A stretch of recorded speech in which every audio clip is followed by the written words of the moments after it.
นทางถิ่นสดใสสมแล้ววิไลกวงไกลสุดตาหาฝันของถิ่นลำนาวยาวเยียดเหยียดได้ตั้ง2 กิโลนั้นเป็นเขตมหันต์อยู่ในนครหนทางเกียงงามผู้คนเที่ยวท้อไปมาแม่ของคงคาเลือนลาหลากไหลสู่คอเห็นหนุ่มสาวล่องลอยเล่นภาพบินโยกเย้าหน้าอ่อนซ้อน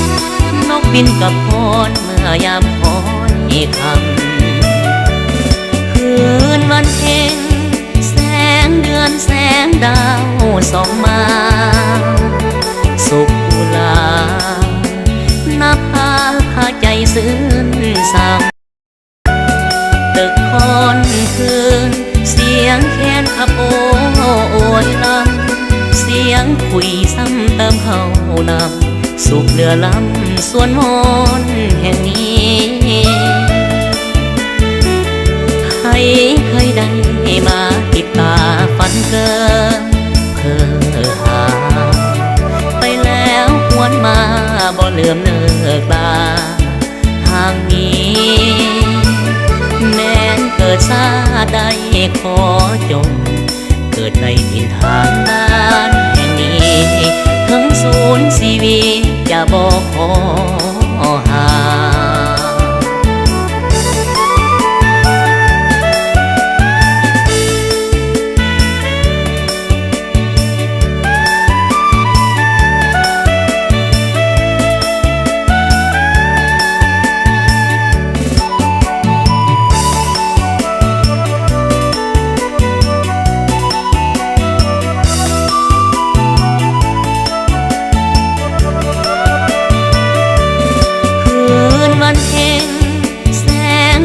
แสงดาวส่องมาสุขกุลานับพาใจซื่นซ้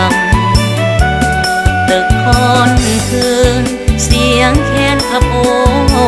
ยลำเสียงคุยซ้ำเติมเข้านำสุขเรือลำส่วนม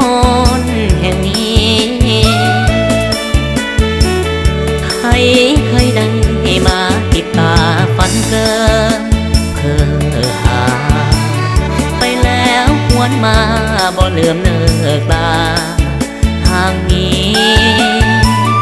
แม้นเกิดชาติใดขอจงเกิดในถิ่นฐานบ้านแห่งนี้ถึงศูนย์ชีวิตจะบอกขอ